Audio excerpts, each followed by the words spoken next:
This memory from my childhood still sends chills down my spine. I was about 7 or 8 years old, and Halloween had always been something I looked forward to. Normally, my mom would take my brother and me trick-or-treating, but that year was different. After school, she dropped me off at my friend Shawn's house. Shawn, our friend Johnny, and I were going trick-or-treating together. Johnny and Shawn were a year older than me, and we'd met while I was playing outside with my brother. I looked up to them in a way. They seemed more confident and worldly, even though they were only a year ahead. They both lived just around the block from me, and we had a lot of fun together. Shawn's family always felt a little strange to me, though I didn't fully understand why back then. He had an older sister, about 20 years old, a big age gap.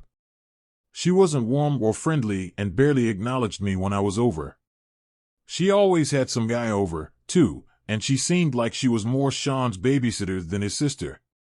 His house always smelled like cats, and it felt unwelcoming. Shawn's dad was never around, and his mom worked out of town. I'd only met her a couple of times. Something about the vibe in Shawn's house always made me uneasy. After my mom said goodbye and left, I walked inside. Johnny was already there, and we were buzzing with excitement, each of us holding big pillowcases ready to fill with candy. But then Shawn told me something that made my stomach sink. Neither his mom nor his sister would be coming with us. No adults. At that age, I wasn't used to being unsupervised, and it made me uncomfortable. But at the same time, I couldn't help feeling a small thrill of excitement. It felt like a forbidden adventure, something I knew my mom wouldn't have allowed. We headed out as the sun dipped lower, the streets alive with the energy of kids in costumes. We knocked on door after door, our pillowcases slowly filling up. Every now and then, someone would ask where our parents were, and Johnny would confidently lie, "Oh, my mom's just up ahead with my sister." He made it sound so natural, and it always worked. Around 7 p.m., we went back to Shawn's house to take a break. Shawn heated up frozen pizzas, and we lounged on the couch, watching Halloween specials on Nickelodeon. At the time, I envied the apparent freedom he had, no one asking what time he'd be back or telling him what to do. But now, looking back, I feel grateful for the structure and love my parents gave me. After Johnny's mom picked him up, Shawn and I weren't ready to call it a night. It was dark now, and the streets were quieter, but we decided to head back out. Our goal was clear: fill those pillowcases. We walked further than we had before, exploring unfamiliar blocks. As we moved along a quiet street, I noticed a man pushing a stroller a few houses behind us. His pace was slow, deliberate. At first, I didn't think much of it, just a dad out with his kid, I thought. But as he got closer, I could hear him humming softly. Every so often, he'd make a shh sound, as if soothing the baby. Eventually, he caught up to us and smiled. "How's the trick-or-treating going, boys?" he asked.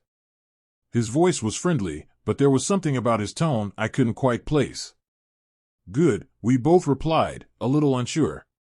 "It's getting late," he said. "I'm heading back to my house.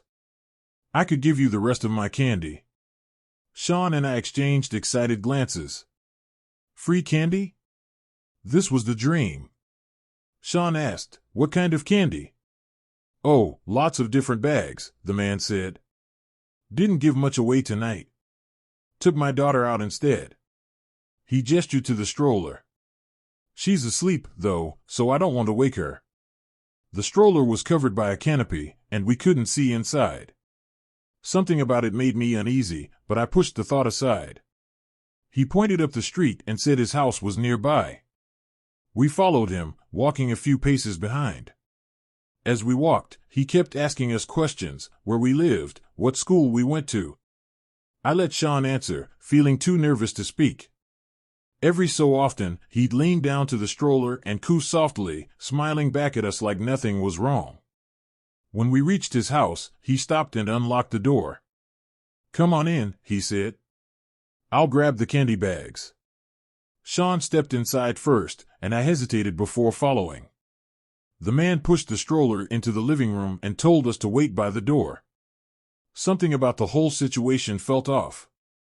The room was dimly lit, and the air felt heavy, like we shouldn't be there. I whispered to Shawn, why would he leave the candies so far away? He didn't answer. Instead, he took a few steps toward the stroller. He hesitated for a moment, then lifted the canopy. His face changed instantly. His eyes widened, and his expression twisted into something I'd never seen before of fear. He turned back to me and whispered urgently, let's go. Without another word, he bolted out the door. My heart was pounding as I grabbed my heavy pillowcase and followed. As we ran, I heard a voice behind us, hey! Excuse me. A woman was rushing toward us from across the street. Do you boys know that man? She asked, her voice sharp with concern. Shawn, still catching his breath, blurted out, the baby, it wasn't real. It was a doll. Goosebumps prickled my skin. The woman's face darkened. That man doesn't have a child, she said firmly. I've seen him before. I saw you walking with him and knew something was wrong. She offered to drive us home. I was scared to get into a stranger's car, but the alternative, staying out there, was worse. She drove me home first and came to the door with me, explaining everything to my mom. When my mom heard what had happened, her face went pale. She sat me down and made me recount every detail. Afterward, she hugged me tightly, then sent me to my room while my parents called the police. They never told me what came of the report. I think they wanted to protect me from knowing too much. My mom forbade me from going to Shawn's house again, and I know she had words with Shawn's mom. Shawn and I stayed cordial at school, but our friendship was never the same after that night. Looking back, I realize how close I came to danger that evening. I'll never forget the way Shawn's face looked when he lifted that canopy, or how thankful I am for the neighbor who stepped in when she did. That night could have ended so differently.